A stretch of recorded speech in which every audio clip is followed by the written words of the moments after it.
So I want to introduce Edward Humes. He started out writing for newspapers, and he received a Pulitzer Prize in 1989 for specialized reporting for investigative stories. Then he pivoted to writing nonfiction and true crime books, including No Matter How Loud I Shout, A Year in the Life of Juvenile Court, and another book called Baby ER, The Heroic Doctors and Nurses Who Perform Medicine's Tiniest Miracles. In his latest March newsletter, Ed provides happy postscripts to both of these books. The first, in terms of the No Matter How Loud book, was of a juvenile he profiled that is now out of prison with a college degree and a fiance. And in the second book, where a couple had lost their baby in the ER, who weathered their grief and decided to bring another child into their lives. So it's very nice that he was able to follow up on what he wrote about. I met Ed when he spoke about his book, Garbology, Our Dirty Love Affair with Trash, at the Peninsula Library's One Book, One Peninsula event in October 2013. He's been interviewed by NPR's Fresh Air, Terry Gross, about his book, Door to Door, The Magnificent, Maddening, Mysterious World of Transportation, about reinventing mobility. And now Ed is with us to talk about how recycling is an important piece in saving mankind from climate change, and a peek at his follow-up book to Garbology. You can follow Ed on his website at edwardhumes.com. So here is Ed Humes.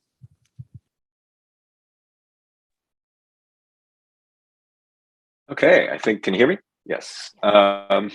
So Anne, thank you. I remember well coming to the Peninsula for a couple of events, and not only were you great hosts there, but no community has ever put up a billboard with me on it before. It was like, my kids are still talking about, hey, that billboard. So that was one of my very favorite events. So that was definitely cool. In a minute, I'm going to share some slides because I'd rather you look at them than at me, but probably you too. But I guess I thought it might make sense to explain how I,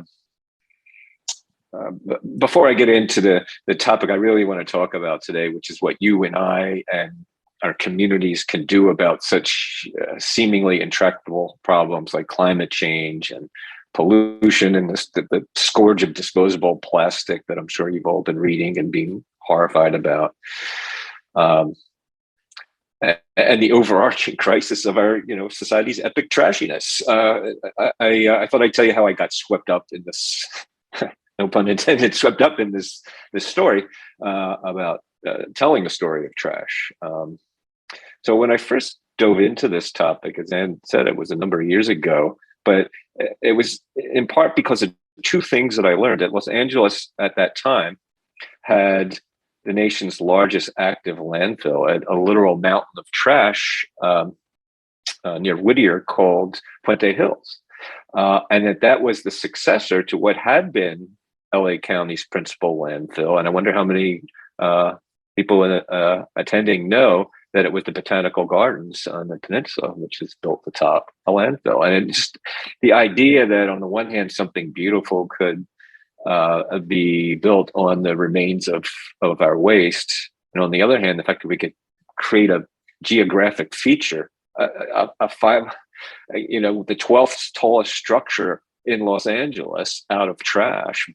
And so that people drive by and think it's an odd looking mountain, just appalled and fascinated me. And so I dug into the subject and the fate of our things. And when you look at that particular topic, the end of life of our stuff, you find that there's a hidden world of waste and that the waste itself is so deeply embedded in our daily lives, in everything that we do, not just the stuff we throw in the trash, but how we cook, what we do with our food, how we travel and transport ourselves and our goods.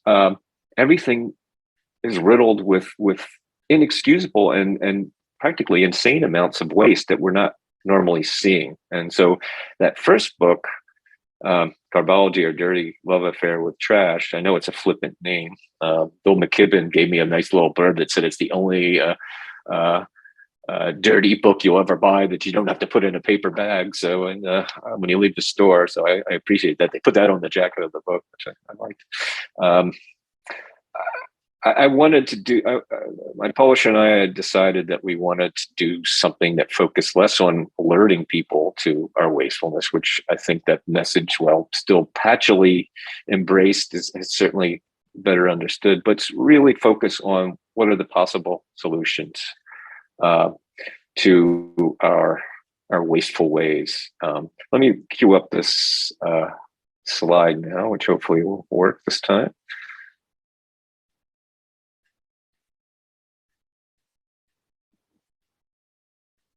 Everybody seeing this? Okay, so that was the old Garbology, and I learned a few things just to sort of give the setup about how wasteful we are. This figure has only gone up since I wrote the book, but it's pretty much in the ballpark. 380 million tons of trash. That's just from our cities and businesses. It doesn't count the other wasteful. Oh, hold a second. Apparently, I'm frozen here. Sorry for the technological issue. All right, let's try that again.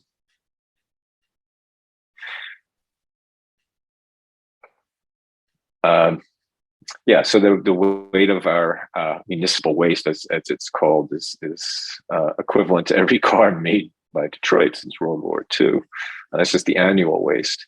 Now, the official figures, which are wrong, that is generated by the EPA every year, would put our daily waste at about 4.5 pounds a day. But they don't actually measure what goes into landfills.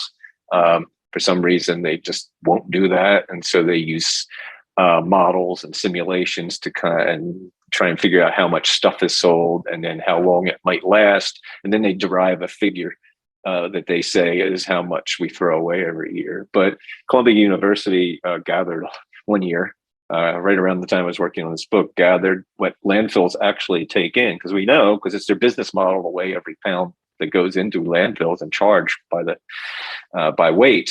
And so it averages out to this figure, a little over 7 pounds a year.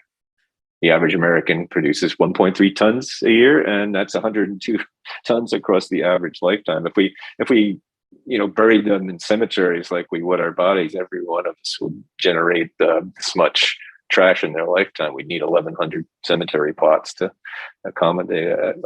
I always like to look for some way to visualize large numbers, and I thought that was a good one. The stuff we waste is crazily huge. Our food, 40% of our food supply, at a cost of $165 billion per year to our pocketbooks. A lot of this is spoilage in the house, but it's also wasteful transport and overstocking of restaurants and grocery stores. The dairy industry wastes huge amounts of milk because of the limited shelf time. Some milk products, although you may notice if you buy organic milk, it has a much longer shelf life because of the way it's handled. It's not necessary to have all that waste, but yet we do.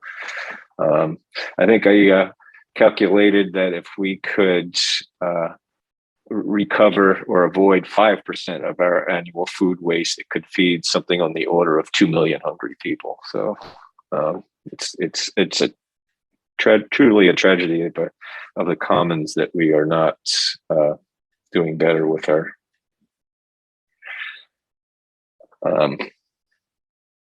food supply. Sorry, I'm still having a few technical difficulties. The other thing that we waste in inordinate amounts of money, time, and materials in is our energy supply. More than half the energy that we consume in America goes into the waste side of the equation. And I don't seem to have a graphic for that as I thought I did, but the inefficiencies of our system, particularly when it comes to use of fossil fuel, make it one of the most wasteful things we do. I mean, with climate change being such a crisis, the fact that over 50% of the carbon we generate is just through the wasteful processes we use, rather than doing the things we're trying to do with our energy expenditures, is beginning to correct that failure of efficient use would go a long way to getting us out of the hole that we're in. I'll give you some examples. The average internal combustion vehicle, your car, if you drive one that takes gasoline, maybe you're paying about $6 a gallon for gas these days, or close to it. $4.80 of that is wasted. It doesn't actually move your car, but it's because the internal combustion process and the transfer of energy to drive the wheels is so inefficient that 80% of it is wasted in the form of friction, heat, and other loss. And only 20% of what you pay for gas actually moves you from place to place. If you look at the efficiency, instead of a 20%, which, by the way, is only about 3 percentage points better than when Henry Ford was making the Model T. If you look at the efficiency of an electric vehicle, it's 90% versus 20%. 90% of the electricity consumed by an electric car actually moves the vehicle. Because there's far fewer moving parts, because the drive is direct from the motor to the wheels, and for a lot of other reasons, the lack of need for a cooling system.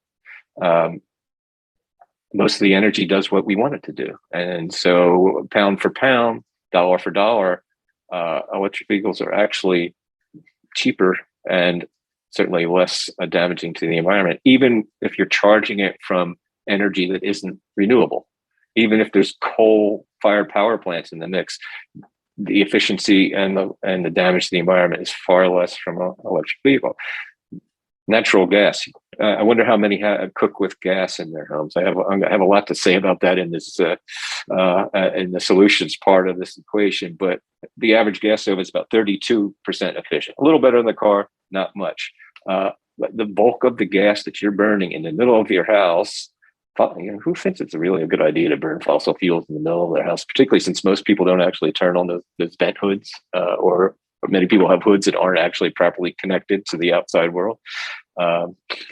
That's another issue. But I don't know if you're familiar with the latest electric stove technology. It's called induction. It doesn't have those awful coils that get hot from electrical resistance, which is also almost as wasteful as a gas stove. Electrical induction uses magnetism, the same principle that if you have a wireless charger for your toothbrush or for your phone, that uses induction to transfer electricity, to turn it into magnetism, and then that's why the phone sticks to the charger, and then it passes into another electromagnet inside the phone and turns it back into electricity, charges the battery without it actually making a connection. That induction principle is used in induction stoves. You have to cook on something that is magnetic, like a steel or cast iron or alloy pot, but the magnetism, because it oscillates from alternating current in our homes, creates a magnetic field that creates electricity. The charge goes into the bottom of your steel pot. It doesn't have anywhere to go, and that's what makes the pot hot. The actual surface of the stove never gets hot, so there's no wasted heat. Well, that process is 75% efficient in terms of transfer of energy. It's almost as good as an electric car for cooking. And this is an old technology. It's not new. It hasn't been in America heavily marketed, but the finest chefs in Europe, many homes throughout Asia, particularly, are using induction cooking. Sometimes just tabletop burners, sometimes whole ranges. Huge advance in energy savings and in climate reduction to make that switch away from burning gas in the house. It also has huge health benefits. One of the things that turns out to be true about things that are helpful to the planet and to the climate is often they're also a healthier choice, and often even a more economical choice. Using less energy in an induction stove over time pays for itself. Um, the emissions from stoves and other gas devices have not been widely studied until recent years. The Rocky Mountain Institute just published a breathtaking paper. Stanford University is also looking at this. But the latest research shows, among other things, that homes with gas ranges have a 40% higher incidence of childhood asthma and other respiratory ailments. These stoves are polluting our homes, indoor pollution, and we're not even aware of it, both with particulates and other emissions that come from the incomplete burning of fossil fuels in the heart of our homes. So gas stoves are also the number one cause of house fires in America. You can literally put your hand or your phone or a piece of paper on top of an induction stove and it will not get hot, it will not burn. It's child safe, it's fire safe. So for many reasons, including climate change, there are options available to us that are superior in health, superior in safety, superior in economy, and superior for the planet. And you've probably been told that to save the planet, we have to give up a lot of great things. In fact, in a lot of cases, we can adapt and adopt to really greater things, not worse things or lesser things. The thing I really want to talk about today, though, is our containers and our packaging and our plastics and the scourge of plastic. Now, when I put this chart together for the original Garbology, already containers and packaging were the single largest part of our waste stream, the stuff we throw away. Beverage containers, yogurt containers, margarine containers, films and wraps, plastic bags. That's the brown bar on the right. Now, the latest information I have from state by state is the range is now between 30 and 40% of our trash is disposable paper, plastic, and cardboard packaging. And it is the plastic that is the pernicious problem.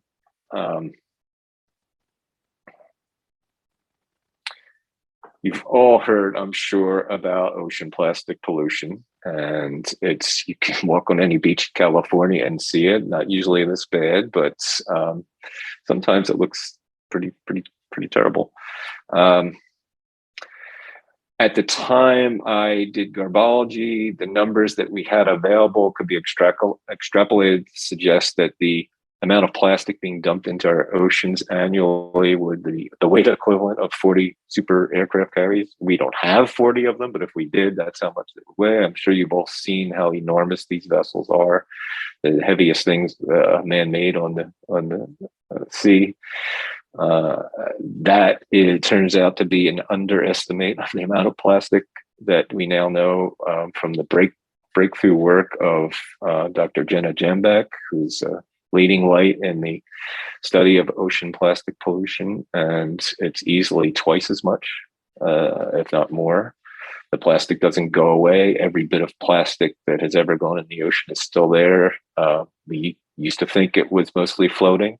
Now the sea floor, we know, is piling up with plastic, and it is changing the food chain. It's changing the dynamics of the ocean in very ominous and still not fully understood ways. But it's a very bad experiment to be going on with the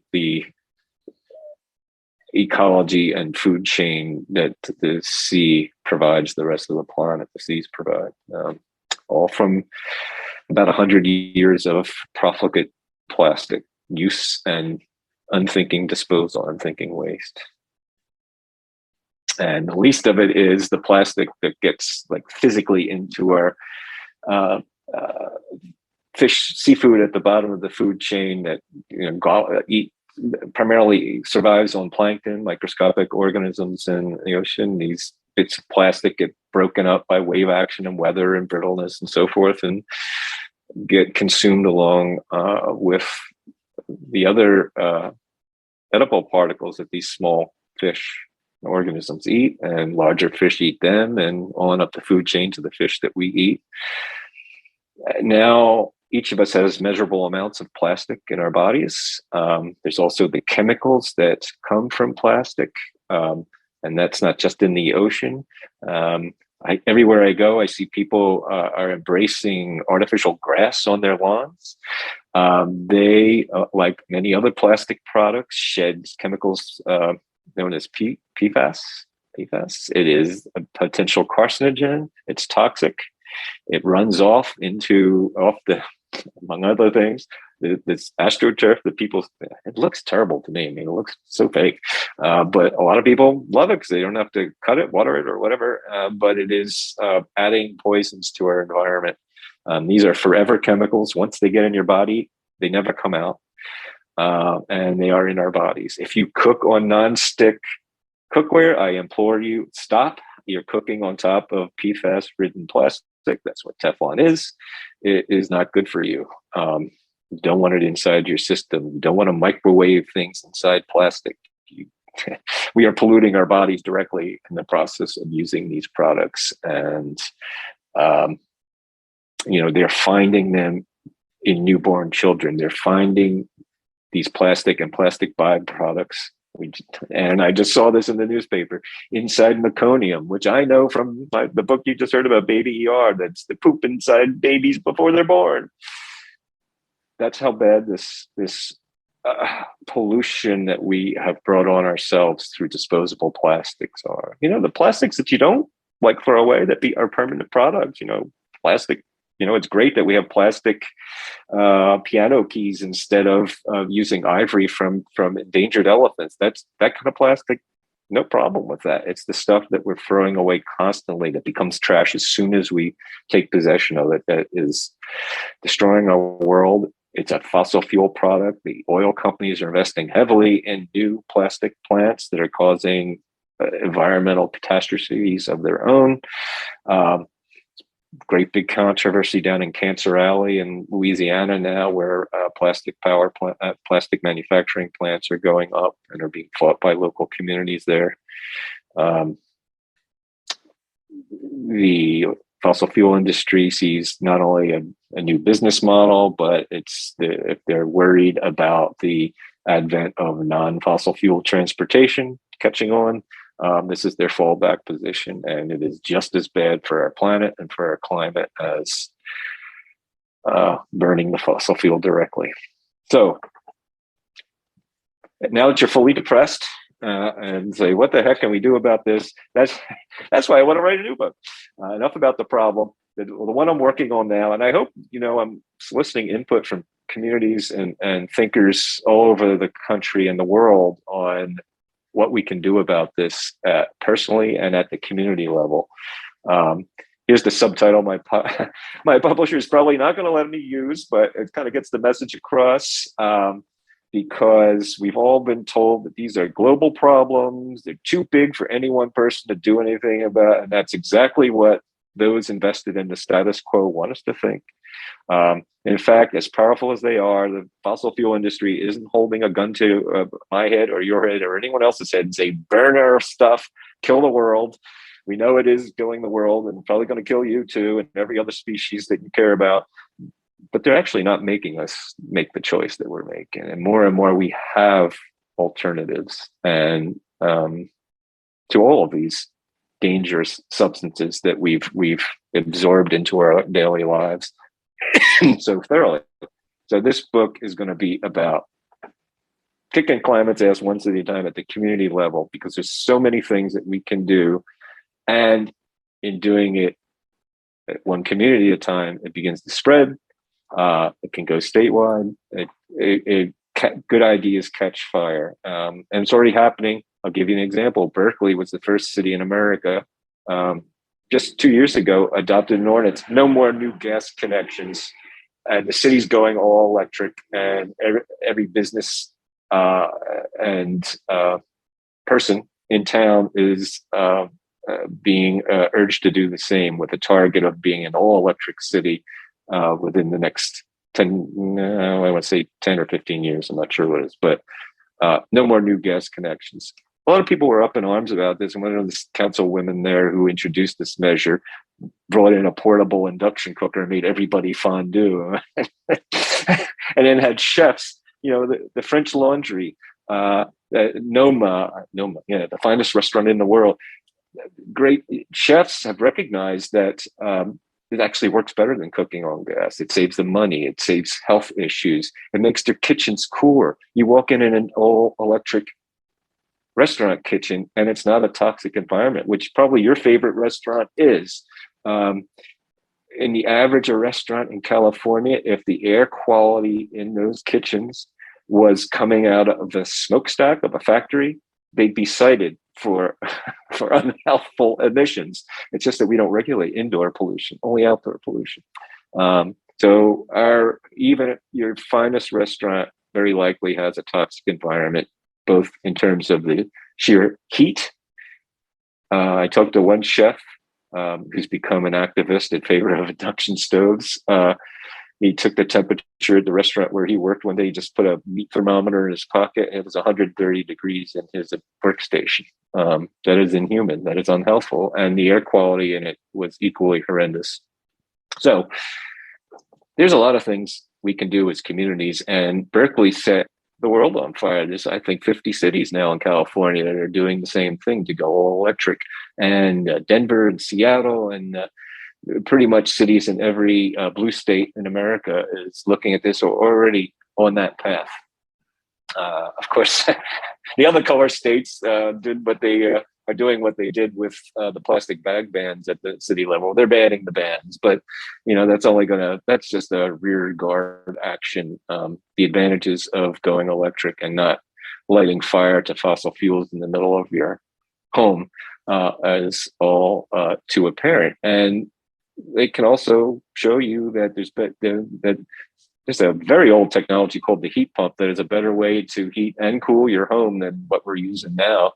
And it's just crazy that people have regular furnaces, either electric or gas, because the energy savings and the lower emissions from making that switch when you have to, every 20 years, pretty much, you come to the end of the life of an air conditioner or a furnace or a stove. The options now to replace it are so much better for the world and for your home. There's stuff that we can do at the local level, at the family level, that truly make a difference. And that's what I want to write about now. And there's a lot to say on that subject. And I'll bet you have some ideas of your own, or maybe I would like to hear from you what you'd like to learn about the specific things that you can do that are solutions.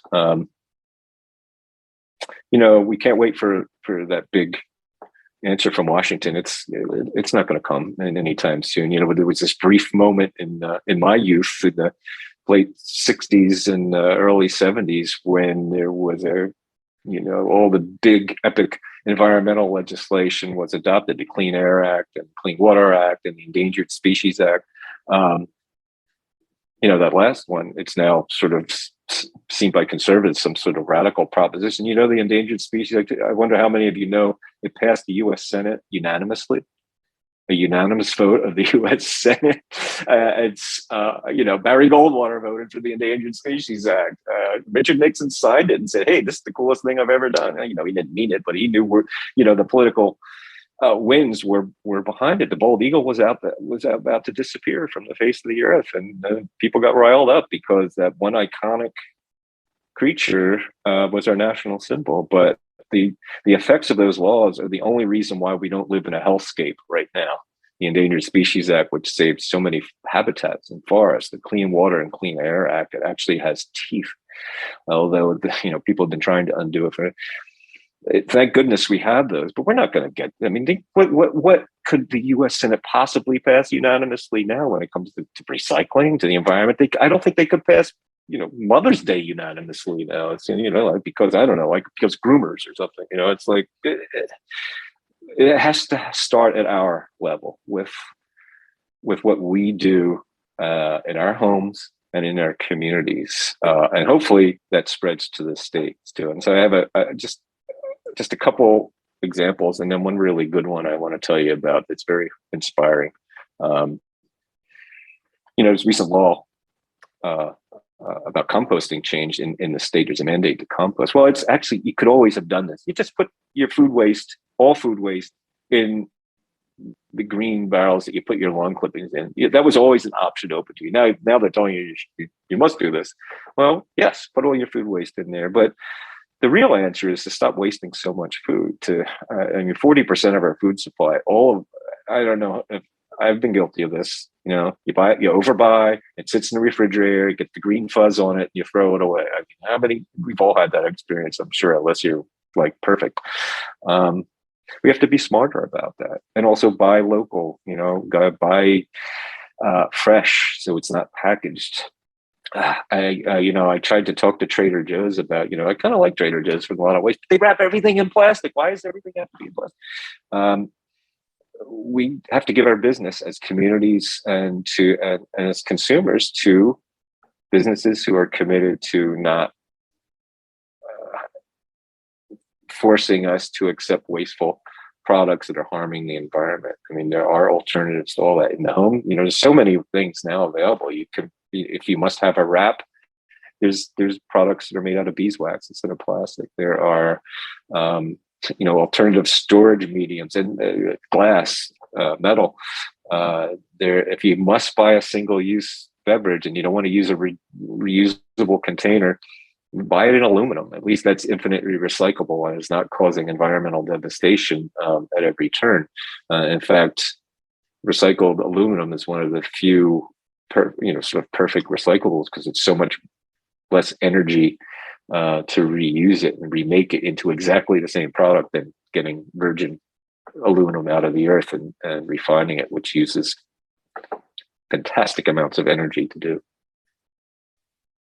Can I ask you to wind up because Yep. for a time point? Yeah. Sorry.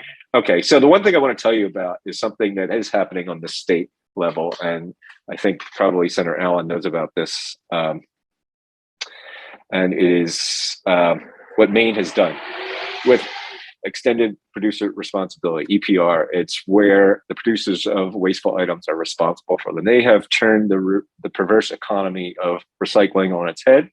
The people who are making the wasteful products, instead of taxpayers paying for recycling in Maine, now the makers of plastic containers and other disposable single-use products have to pay the 100% cost of the recycling. A stewardship organization is being created under this new state law that will set the price and pass the money to communities. The same recycling systems will be in place. It's just taxpayers aren't going to be paying for them anymore.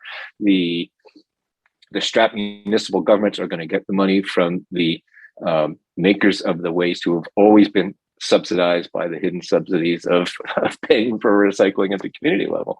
And this is brilliant. It's the way it's always should have been. And it was fought hard by industry. California and other states have tried to do it and have been unable to overcome the lobbying pressures. But Maine has a citizen legislature. They all have other jobs, and they adopted it. And now others are copying them. And it's the perfect way of not making technology the answer and not making tax dollars the answer, but having the creators of the problem. Now they have an incentive to think about the end life of their products and make things that are truly recyclable.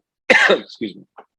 And that is a model for the future of encouraging less waste and making the waste makers responsible for it.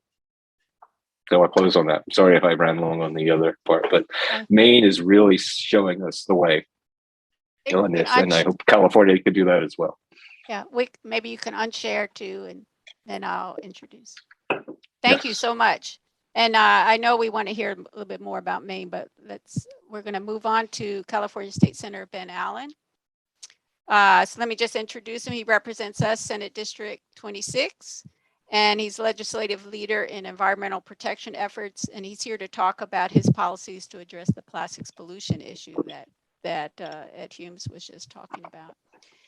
In November, a ballot initiative on our November ballot, there's a ballot initiative that they're getting on to reduce single-use plastics and polystyrene food containers has motivated the plastics producer lobbyists who have been preventing Senator Allen's Senate Bill 54 from passing in 2019 and 2020. And now they want to talk to him. They want to negotiate. So we're going to hear from Senator Allen about that. But these plastic producers are realizing the bill, Senator Allen's bill, is better alternative than the expense to oppose the November ballot measure.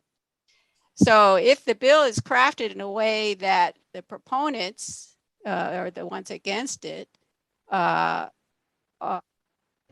deem acceptable and is passed by the end of June, they're going to pull their initiative from the November ballot. So let's hear from Senator Ben Allen.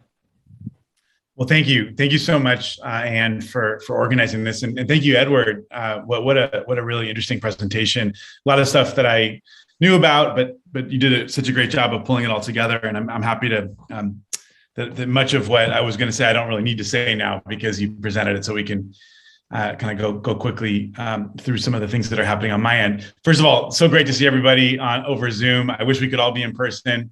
I'm so glad we're finally getting in-person meetings back together again coming up. But the flip side is I'm here in Sacramento right now, and so I'm able to participate with you remotely.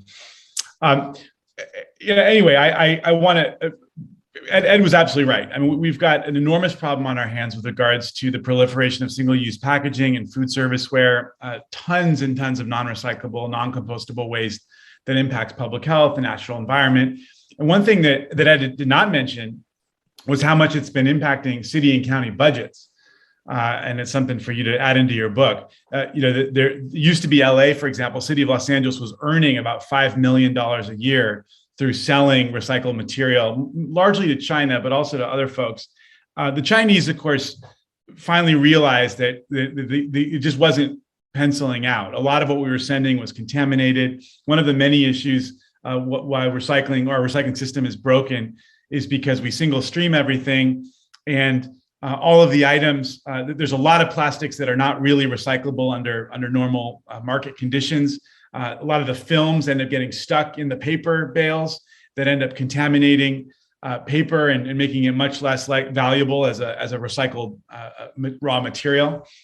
And so county and city budgets are now being impacted because instead of being able to sell this material, we're now having to spend all this extra money on diversion. We're also, of course, spending nearly $500 million just on cleanup alone in local government here in the state of California. So that's the storm drains and parks and waterways, et cetera.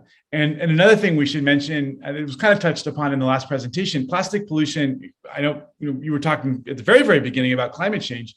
Well, folks may not know that plastic production will account for about 20% of global fossil fuel consumption over the next decades, unless we make a major policy shift in this area to counter this. So what's happened in California so far? I mean, we've got certainly proud of our environmental leadership writ large on climate, but also in this area, though certainly Maine has now overtaken us, as Ed mentioned. You do remember we did ban the flimsy plastic bags. We now have policy where our beverage containers are being recycled at rates above 70%. So we've actually got a much higher recycling rate for the plastic bottles plastic water bottles that so many people use. We even reduced unnecessary straws. I mean, interesting bill. Honestly, just a one-off and not the comprehensive solution that we need. I did a bill last year that passed that said that you can no longer put the recycling symbol on your product if that item isn't really getting recycled. There's a lot of items that are technically recyclable under perfect conditions, but the market wasn't bearing them, and we weren't actually recycling those items, and we should not be encouraging people to put those items in the blue bins. In fact, all that it does is make it more difficult for us to sort out those items that are truly recyclable. So we've done some of those things, but we know that our cities and counties are overwhelmed by the ever-increasing waste generated by packaging and foodware products. Those are the two categories that represent some of our biggest challenges, as was mentioned on that landfill chart that we saw earlier. So that's why I introduced SB 54, which we've been working on for quite some time now. And the idea is it's similar to the Maine legislation, but it actually goes further than the Maine legislation, and it would establish a comprehensive framework for reducing packaging pollution. So there's three key pillars. First of all, it requires producers to reduce at the source the amount of throwaway packaging and food serviceware as much as possible. We continue to see so much over packaging as well as disposable containers instead of reusable ones. The second pillar, the bill requires that whatever is left on the market to be truly recyclable or compostable. And as I say, that really means that it has to be entirely recyclable, actually turned into another product, and we would hold the producers responsible for that, kind of under the basic framework of the extended producer responsibility that Mr. Humes was discussing. And of course, part of what would be needed to make that happen is to build the necessary markets for this material. So we have to have ambitious recycling rates and recycled content rates as well. And then the third pillar is that the bill shifts the burdens of managing packaging material to the producers instead of where it is now, which is with our city and county governments, or really to individual consumers, where we're being asked to do all the work and our local governments are being asked to put up all the money to deal with the dysfunction of the system. So the bill allows the producers a great deal of flexibility on how to achieve the mandates, but it requires them to work together through producer responsibility organizations to increase efficiency. And this shift in responsibility is so important because it's the producers who decide if a bottle of shampoo, for example, is sold in a bottle, if it's packaged in a bottle that's readily or really recyclable or not. I know there was a decision made, some detergent company not too long ago switched the resin type of one of their detergent bottles, and that rendered the item entirely non-recyclable. It used to be highly recyclable. They made some aesthetic decision, and now it's heading straight to the landfill. And the sad truth is, that was a decision they made for some aesthetic reason. They have literally no accountability associated with the end use of their product, but we're all paying the cost associated. As I say, it's not just an environmental cost. There's also a pocketbook cost for local governments and for waste management rates. In fact, just to give you a sense, Sacramento County just raised the rates by an additional $10 a month on consumers to help Band-Aid over the amount of basically to Band-Aid over the dysfunction of the system, because they're dealing with more and more of these cheap virgin plastics that are flooding the market. So, it's the producers that ultimately have the decision as to whether to manufacture the container with these non-recyclable cheap virgin plastics or post-consumer resins or highly recyclable items or compostable items. And the sad truth is, in nearly every case, the producers are opting for the cheap virgin plastic option, which means that there's no market for recycled material. And we understand why. These are businesses, and right now the regulatory environment doesn't provide any accountability for them to do any different. So, we're looking to push producers to invest in a robust reuse and refill infrastructure, shift from material types that can't be recycled, meaning that they're destined for the landfill and incinerator or lost or littered in the environment, and that they build a market for post-consumer content that will also boost collection efforts, keeping material out of oceans and rivers and in our communities. So, anyway, it's been a long and winding road. We came achingly close to passing this bill 2 years in a row, as was mentioned. And so now a group of our supporters from the waste industry and the environmental community teamed up to qualify a measure for the 2022 ballot. As you mentioned, that's now brought the stakeholders to the table in earnest in one last effort to see if we can find a legislative solution that would enable the ballot measure supporters to withdraw the initiative. This has been a difficult process. Needless to say, there's so many stakeholders involved. There's so many different perspectives and needs. We also only have till the end of June to pass a bill before the Secretary of State starts the process of certifying everything for the state ballot and finalizing the statewide voter information guide. But we really believe that because of the potential for an expensive and very unpredictable ballot battle, now we've got the industry folks eager to get to an agreement on the legislative side. Anyway, we've made a lot of progress so far in the negotiations. I'm proud of the fact that while we obviously were not successful the last couple of times, we came so close that industry realizes that the legislature is ready to take action. And it created a baseline. It also raised awareness amongst my colleagues that when I first started on this, very few of them even knew about this as a problem. They certainly weren't hearing about it from their constituents. And so I think we're now at a place where it's no longer a question of if we'll pass a comprehensive policy, but how and when.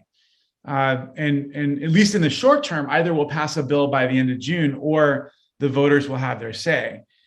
one of the one of the things that makes this kind of difficult for us to think through is that we've seen very progressive ballot measures go up to defeat in the past. I mean, there's been a number of different items that polled really well, as does this ballot measure.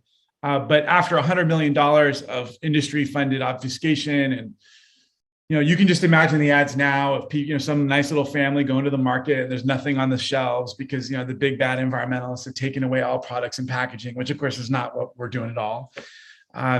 We're just trying to push the products and packaging toward more environmentally friendly alternatives, as was described. We're trying to reduce the source of just the amount of unnecessary products and packaging out on the market and in our system. And in fact, we're actually ultimately going to save people money because our whole system will work in a more functional manner, and we won't have to keep paying more and more of our local government dollars and increasing rates to the waste haulers to paper over, to band-aid over the dysfunction of our system. So, as I say, we're about to, hopefully, fingers crossed, we're getting about ready to release a draft in about a week or two. And I just don't know where this is going to go. I mean, it's been a wild ride with the negotiations. And of course, part of the deal is that we're only going to put a measure before the legislature if the environmental folks feel comfortable that it's strong enough. And so that's another negotiation too. At the end of the day, we certainly don't want to do anything that would be a backslide from where we were before. And in addition, they're going to have to make the decision as to whether they pull the ballot measure back from the ballot. And of course, the industry is not going to strike a deal if that ballot measure is not pulled back. So that's where we are right now. And you'll know more in a couple of weeks. And literally, I'll know more in a couple of weeks. I mean, I've learned to, I'm cautiously optimistic at this point, but I've learned to not count my chickens until they hatch when it comes to this work, because there are so many forces and factors at play, and so much money, and so many different players, even certainly on the industry side, but even on the environmental side. So with that, I'm happy to open the floor to questions. And I do want to thank Mr. Humes for doing such a great job of breaking down why it's so important for us to take action in this area.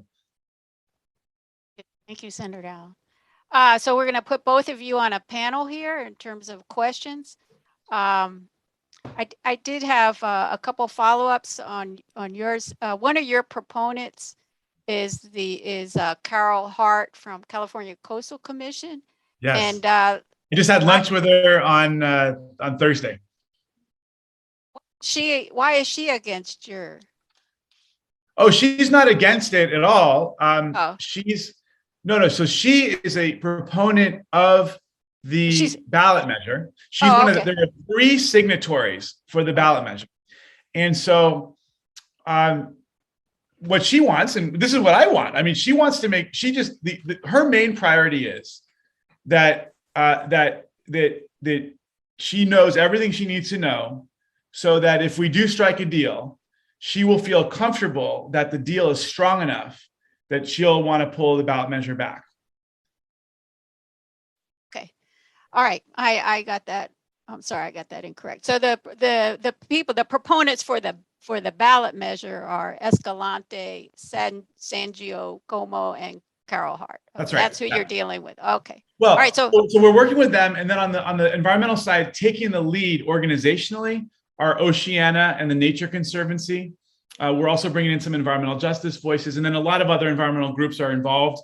But Oceana and the Nature Conservancy on the environmental side are the primary negotiators. Okay, great. Casey, do you want to put Ed with Ben? I don't see them featured together here, but I just see Ben. But anyway, one other follow-up I had is in terms of the plastic producers, I had emailed you, it was about a month ago. There was a nonprofit in El Segundo who decided to get rid of all their single-use plastic utensils and so forth. And they had in their warehouse, they had boxes and boxes of this, and they didn't know what to do with it. In other words, so they decided to do the right thing and not use it. and they don't know how to dispose of it. So that's one thing I wanted you both to address. And then we have a couple questions here in the chat, and I know some other folks have. You look, I mean, in the end of the day, once these items are produced, as long as you, so are these non-recyclable single-use plastics, or these are single use, plastic spoons. Yeah, I mean, if they are recyclable, truly recyclable, and by that it typically is a 1 or a 2. If you look in the little recycling symbol, there's a little number in there, and the 1s and the 2s are usually highly recyclable. The rest are usually not. So if they are 1 or 2, what I would recommend is that they do use them, or someone use them, but that they collect them in a relatively clean manner, and then they bring them directly to a recycling facility. They had boxes of these that they had bought. They don't want to use them. They're trying to do the right thing. So yeah, I know I had asked Ed this, and he says, well, send it to the landfill. It's better. Well, it's, for non-recyclable plastics, the safest place is to secure them, seal them into a landfill. They're not going to escape into the environment that way. For instance, I was telling you about the pouches that we get in the mail from Amazon. They're a composite material. They just can't be recycled, or tuna comes in them. But actually not recycling them and keeping them, letting them go to the landfill in some ways can be beneficial, because the process of tuna in steel cans and recycling them actually contributes more to climate change than those nearly weightless pouches. And it's not always the easy call to decide, because we don't engineer materials, like Senator Allen was saying, for their end of life. There's no incentive for manufacturers to do that. Trying to recycle everything could be as harmful as not recycling at all. And we have to be smart recyclers and have things that are readily recyclable with a market for it at the end of the line. And that's what I think Senator Allen's bill is trying to accomplish, to create that incentive. Yeah, I mean, yeah, that's right. I mean, getting back to that other little example, I mean, I guess what I'm saying is, if maybe they could coordinate with a shelter or a church or some group that's already going to be using single-use materials, even though we should phase them away, maybe you could use this as an opportunity to educate. Let them use them, collect them, send them to the landfill, which is where they're going anyway. At least it would save the production of a whole new set of non-recyclable materials, and then work with that organization to shift over to more sustainable cutlery. We had a question earlier on chat about the plastics going into the oceans, and Maran, you're the one who asked it. Do you want to unmute and ask it, or? You had actually 2 questions. Yeah, I live close to the ocean. I go down to the tide pools, and I usually take some plastic, kitchen bags, and I pick up the trash, and I see all these washed up. Usually, they are washed up plastic cans and aluminum cans. Mostly, that's what I see in the ocean, on the tide pools, on the rocks when I go. Other miscellaneous items, but by far the most things I see are these aluminum cans and plastic, water bottles and aluminum drink cans. So my question is, are those getting through the drains? Because I know my street has these shields on the drains. So, theoretically, those shields should stop them from getting into the ocean through the drain system. But what is the biggest hole in terms of blocking these things from getting into the ocean? How do they get into the ocean, most of them? Well, there's multiple paths. Some of it's from storm runoff. If you ever see the San Gabriel River, I mean, it's just an open conveyance of stormwater, and it's been an old river that was channelized, and things get blown in it, thrown into it. Beach debris gets pulled about the sides into the ocean. A lot of culverts do have the kind of protections that you say that you've seen, where it catches the debris, but that has become full, or they become damaged and aren't repaired, and things get through. There's so many ways plastic is getting into it, from our washing machines, from our plastic clothes being shredded in washing machines, and the manufacturers then will put filters on them, although that's technically possible to do. I mean, there's just a million pathways for plastic to get into the water, and what we see is just the tip of the iceberg. The one, and I will say, those drains are very helpful as long as they're cleared. And of course, it does speak to one of my real peeves, which is styrofoam, which so easily breaks up, and of course those little balls, little styrofoam balls, the pills, yeah, straight through most of those drain sieves. And it's one of the, and of course, the sad truth is that, styrofoam is just what a crazy product. It's simply there to prevent your television or appliance from getting dinged up by the time it gets to your house from the store. There are so many other ways to feather or pad an item in a more environmentally responsible way, including, there's one of the exciting things about all of this, I just saw Karen Bass, on Inside California Politics, she was talking about climate package. And one of the things we have to do, environmentalists, is to continue to talk about all the exciting innovation that's happening and how this can help to spur growth in new sectors that are going to create a lot of jobs. That's certainly possible and important on the climate side. It's also important on this side. There's a great little California company called Cruise Foam that's producing a new type of foam that's made up of shrimp shells and cornstarch and vinegar. I love it. And it basically does exactly what styrofoam does, which is to pad your computer or your TV screen.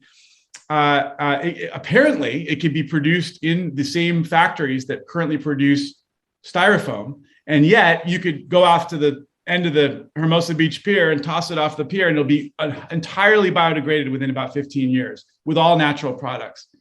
And of course, what's interesting is he went to go talk to Dart Container, which is one of the main styrofoam producers in the state. Very powerful, by the way. They give everyone a lot of money, and I can talk about that. And they said, "Well, this looks great. Well, we would love to adopt this if we're ever forced to make a change to the model." Wow.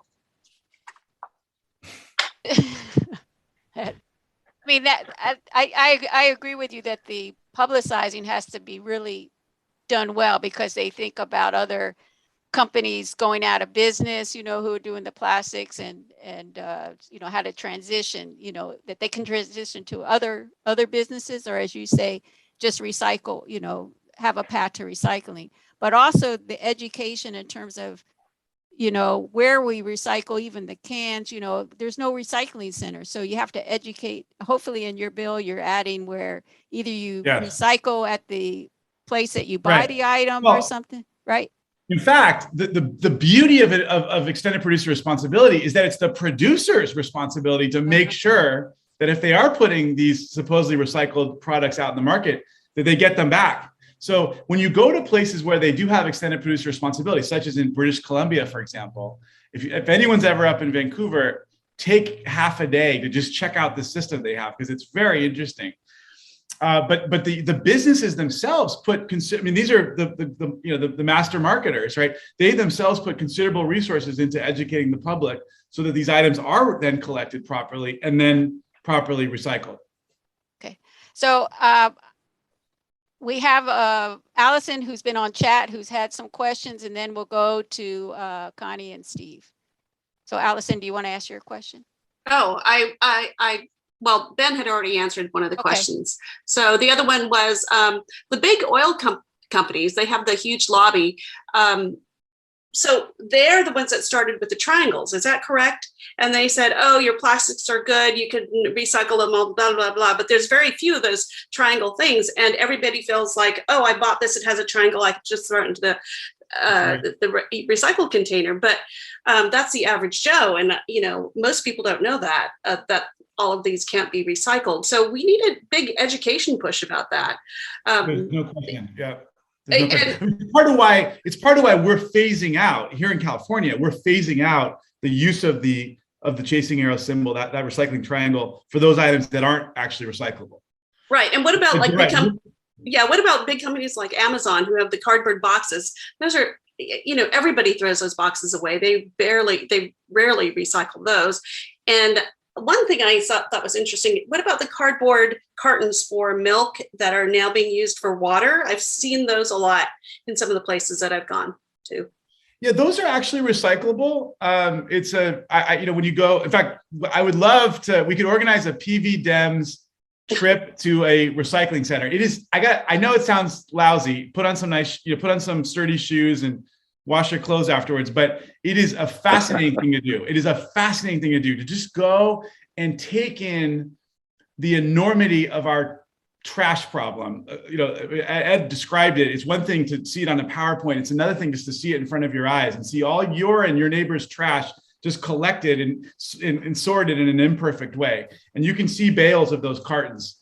And so they do recycle them. It's not particularly, there's not a great market there, but there's enough of a market where they do recycle them. So certainly it's better to use a carton like that than like a number 6 plastic, for example. Right. Okay, great. Thank you. Thank you, Allison. Connie? Yeah, hi. A couple of comments.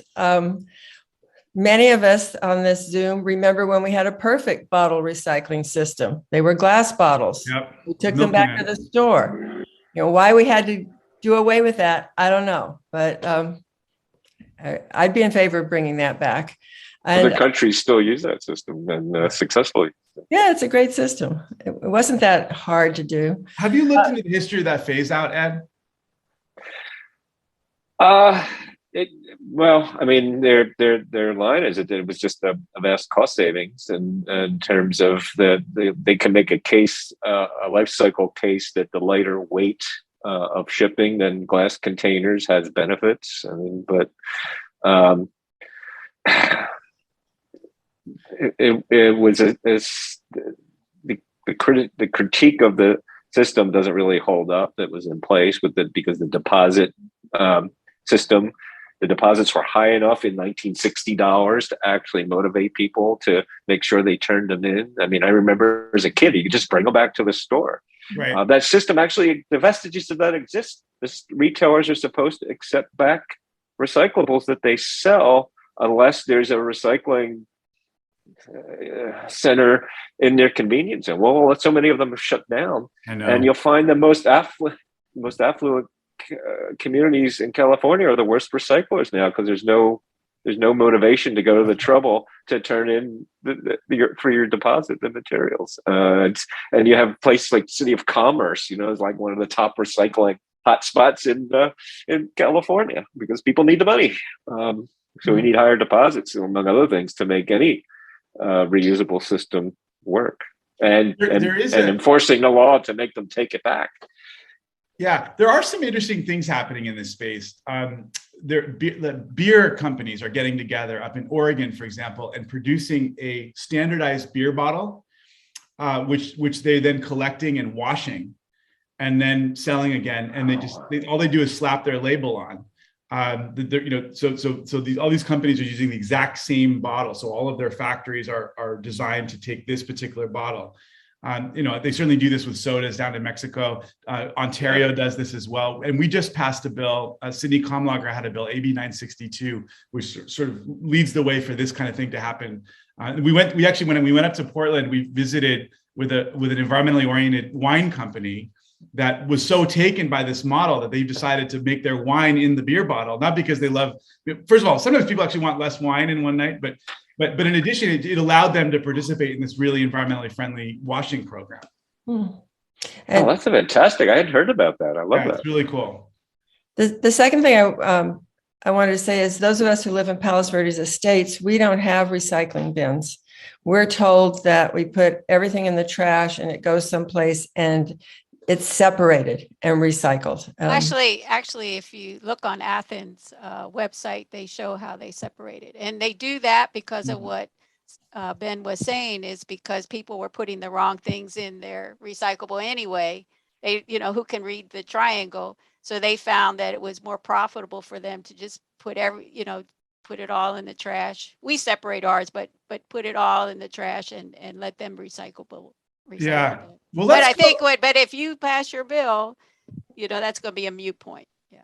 Well, let's go take a field trip. I'd love to go do that with you guys. And I mean, look, Connie, I'm not surprised that's what they, first of all, well, I will say there are some really cool systems in place, magnets, for example, that are able to pull out all the aluminum, right? So aluminum is #1 most recyclable and lowest. The glass is very, very recyclable too, but it does break up and it's heavy and it's hot. It's really high heat to do the recycling. But aluminum is so easy to get as well because you just set up massive magnets that attract aluminum and it pulls the cans up from the trash. But I'm not surprised to hear, it's exactly what Ann said. The system's so bad anyway that they might as well put in a sorting system that does its best of getting the recycling out. But that's why we need to do something more comprehensive. And I think ultimately the sort of extended producer responsibility system that Ed was talking about will lead to some companies, at least, creating a multi-stream system where people will direct items toward individual recycling centers as opposed to the multi-stream system. So I just want to say, back in 2013, when Ed did his Garbology talk, he got so many people in the audience upset because he told them that their recycling did nothing, and that unless you I didn't quite say that. Well, you didn't say nothing, but you said all these people who wanted to separate, that they were separating it incorrectly, and that the thing is to stop making things that go into our landfill. Ed's a big heartbreaker. It was a heartbreaker. No, what I hope I communicated, perhaps I did imperfectly, is that recycling is our first line of defense.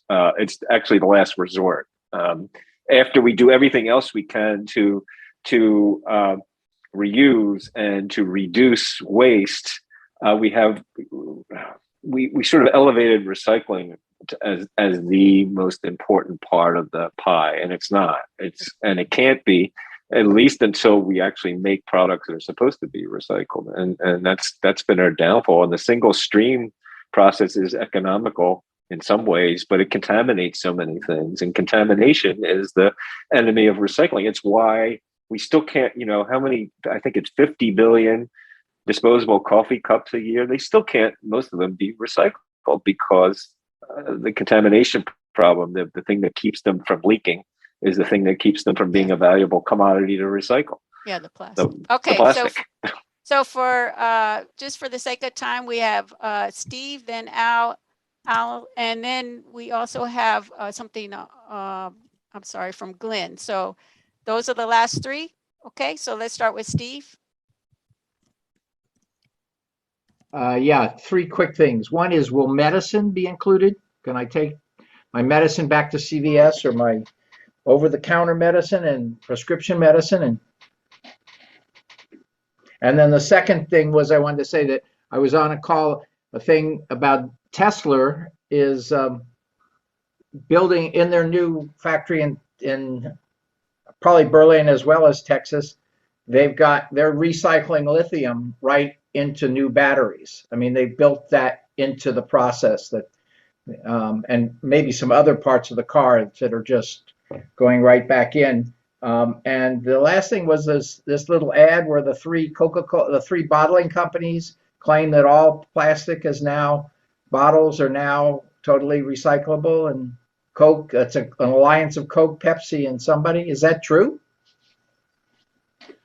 Okay, I mean, it is true that nearly all of those Coke and Pepsi bottles are highly recyclable plastic. And if they actually are, if they make it into the recycling system, they're very highly likely to be recycled. So, and states like California actually have a pretty, as they say, we're over 70%, which is nowhere near perfect, but much better than most states in terms of the number of our plastic bottles that are making it, and ultimately recycled. So it is true that they are using probably the most recyclable of the plastics. It's still more environmentally friendly to do to drink your Coke or Pepsi out of a can. On the first question, medicines, it's a great question. I mean, I know most pharmacies do have some sort of take back program. We're not. Well, they're supposed to. We're not really focused on that. You're talking about the medicines themselves or the little containers? Well, I think it was the packaging, yeah. Both. I mean, the The medicine is the biggest concern because it goes into the rivers and streams. I And know. make In fact, for a long time, they were telling everyone to flush them down the toilet because they were worried about kids getting, but that, that's of course led to all sorts of schmutz in our water. So let me do some, Ed, do you know much about what the state of the Take Back program? No, not the drugs themselves. I know that the main EPR includes medication containers, over-the-counter stuff at least. I'm not sure about prescription containers. And there was a big fight. Like I get all this pain medicine for an implant that I didn't use because I wasn't in pain. It's still in the bottle. It's still in the bag. And I'd like to just take it back to CVS, but I don't think I can. Hey, take it to Walgreens. Every Walgreens has a bin. Every Walgreens will accept your container and the medicine. Kaiser accepts it. And actually there used to be, I'm not sure if it's still there, but even the sheriff's department has an outside container for leaving your medicine. Yeah, I went to the sheriff's once and they were both jammed full. No, they're jammed full. Yeah, right. They need to be. Well, don't flush them. But don't flush. Correct. Okay. That's not good. I'm going to go to Al. Okay. Yeah, I just commenting on Connie's comment about the bottles. Interesting. My very first job where I worked for somebody and got it. In fact, I had to join the union. I worked for a market and my job was a bottle boy. And what I did for the market was I put all the bottles that they gathered and put them in the appropriate containers for the manufacturers, like the Hires people, the Coke, or the 7-Up. And I did that every day after school, overnight. We'd do all the bottles and then put them in their wooden containers. And then when the delivery trucks came by, they delivered the new, they picked up the old bottles. It was a great system. Anyway, just a comment brought back a memory. Now, what I wanted to mention was the styrofoam thing. I get some big styrofoam containers that frozen food comes in. And I bitched about it. And I got a note from them and said, this stuff is fully recyclable. I was really? Yeah. Theoretically. I got it. Really, it's a written thing. It says, here's the process. It is. This stuff is fully recyclable. And all you have to do is to take it to the styrofoam recycle. Yeah, there is some facility, I think it's in Compton, where you can take your clean styrofoam to get it recycled. But it's the one place you can bring it in. And there are a designated styrofoam recycler. Yeah, so that's right. If that's true, then it just becomes a matter of us establishing some recycling centers. Period. And then all the styrofoam we get could go to the center, bingo, it gets recycled. If people bring it fully, I mean, I don't know about you, but my styrofoam breaks up very quickly. I got a kid too who finds his way into it. So you're right. I mean, if you have a lot of styrofoam, please bring it to one of these centers. It's true that there are a few out there, but the fact that there are so few, it actually speaks to how little of a market there is to really make this work. There's so much styrofoam out there. If the styrofoam companies really needed, if there was such, they would be doing a lot more of this if it were truly a market for this. And that's my third point is the most of this stuff that we say is non-recyclable is indeed recyclable. But the problem is what it's recycled into doesn't have a market. Right. So the problem is, that's why I like your bill, pushes that back to the manufacturer. You subsidize it. This stuff is recyclable. It can be turned into usable product. It's just that it doesn't pay for itself. Okay, then you pay for the cost of it. But it is recyclable. Anyway. Well, it's not readily recyclable, which is really kind of what's important. It has to be practical. Well, see, that's the problem. Is we measure everything. Readily means practical. Practical means it'll pay for itself. Right. And that's exactly. And it is practical, and can be done. It just doesn't pay for itself. So, okay, the question then becomes who's going to pay for it? Well, the consumer will eventually, obviously, but push it back in the manufacturer, and the consumer will end up paying for it because the manufacturer will pass that cost on. But that's different than the taxpayer paying for it, isn't it? I mean, you can choose not to. have to use those products. No, because the customer is the taxpayer. Okay, we're gonna, Yeah. we have time for really one more question. Done. Glenn she's in the fashion industry and has had a couple of comments here in chat and wanted to know if and Glenn, you could ask your question. Yeah, hi, both of you. Thank you so much for your information. It was really informative. And to both of you, I had an idea and I threw it out at this lady who was the former director of sanitation. She said, oh, you need to go talk to Barbara Romero about that idea. And maybe we can do a blue bin once a month to collect clothing and then send it in to a central location. And I happen to have just sourced a 100% recycled cotton t-shirt for Climate Reality Project. I just did their new t-shirts and I found this vendor. There's one person in Los Angeles who does it. They take back the tees, they break it back down into yarn, they make it into new fabric, they make it into new garments. So it's perfect for the circular business, you know, plans and design plans that I think everybody should be involved in. So the onus goes to the schools. They're not teaching this yet. And I had an interesting conversation with a guy he owns Regenerative Systems. He's an architect and he's the CEO. And they were looking at solutions for trash. He was actually at an Earth Day event on Friday that I was at. And we discussed how to compact and break down like both plastics and also fabrics, and how they were using it into architecture. And he was all into the whole ERP system and, you know, putting the onus on the designer, but then also the end product, the user, because working with brands and working with retailers, they put this price limit on you. So people tend to squeeze and use cheaper solutions. But so it's going to be interesting to see where this is going to pan out. I know that Citizens Climate Lobby was talking about a similar thing with the ERP, going back to the beginning, you know, the producer, the designer. So you have that tax. Is that kind of what you're talking about in this bill? Because that's how it felt to me, that the money was then given back to the user, that it was taxed with the producer. And so you're going to pay more. So they were going to implement ways to design the product that is more earth friendly. So you won't be using so much virgin plastic. You'll be using recycled plastics, and you won't be using virgin cotton. You'll be using recycled cotton. I mean, that's kind of what I'm hearing. So I'm not sure if I'm off base, but you can please tell me.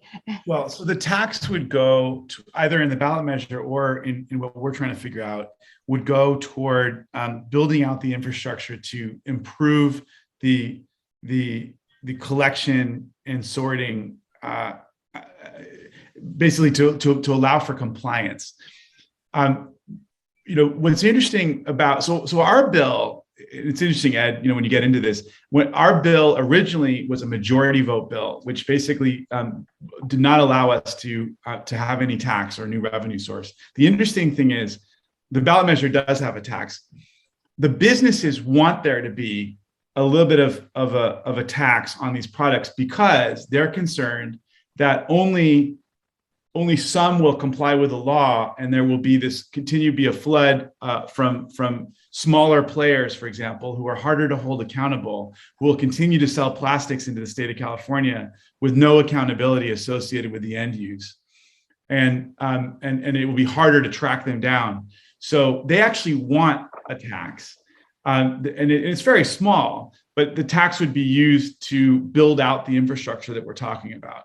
And you know, and getting back to the earlier dialogue, I totally agree with the comment that was just posted by the PV Dems. You know, while there's a study done, I mean, while certainly there will be a little bit more paid by consumers, the money saved by the taxpayer, because this tax will help to fund better infrastructure that will make our whole system more functional, will outweigh the money that the consumers will be paying with this additional tax. I don't think we should call it a tax.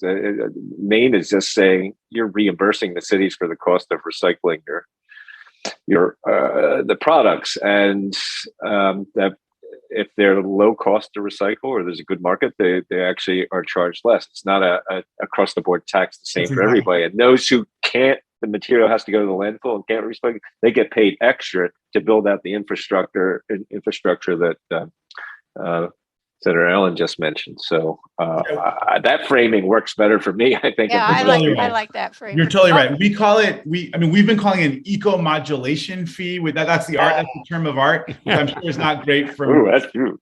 but I know, but it's exactly what Ed just said, which is It's that a reimbursement fee. Sounds Yeah. good. Reimbursement fee. I like to get reimbursed. It's palatable, it's optics in some ways. yeah. Hey I guys, don't know. I'm not getting a T-shirt that says eco modulation on it. I'm sorry. I'm not gonna. Yeah, I know. okay, so let's take these last minutes. If you have some closing statement, and we have to, I'm sorry, it's been a great conversation, lots of questions, but we do have to move on to our last speaker. Well, Ben, I go like ahead. Senator Allen's. He gets the last word, I think. But I like his idea of going on a tour. Count me in. Sign me up. Let's do it. Okay. Yeah, I love it. It's a fascinating thing to do. Listen, it seems like we've all gone down this rabbit hole. I not something that I really knew very much about when I first decided to run for office, but I read a piece about this issue in the LA Times in the wake of the China national sword policy. And the more I've learned, the more I realize how much low-hanging fruit there is here, what an enormous environmental crisis this is, but also a major economic challenge for our cities and local governments. And so I'm just really hopeful that we'll be able to get this across the finish line. If we're not able to get a deal done in the legislature, we're also going to need everybody's help, all hands on deck to get the ballot measure passed in November. Right. I agree. And just for some good news, LA County passed a single-use plastic food ordinance April 19th for the unincorporated areas. I don't know, That's it's a very small step, but it's what Ed, you were talking about, city by city, we have to do something. So we want to do the big bill passages or props, but we also need to do our city by city. So thank you both for coming on. The city by city stuff is so helpful because it drives, basically. Drives it, yeah. First of all, it shows that the world doesn't fall apart when you do these things, and it also because it makes it so that the industry people are actually more likely to want to deal because they're so annoyed by all the local ordinances that get passed. So that's so it's so helpful. You can get your local folks to pass. That's true. Please do it. Yeah. Okay. Thank you both for coming on. Thank you.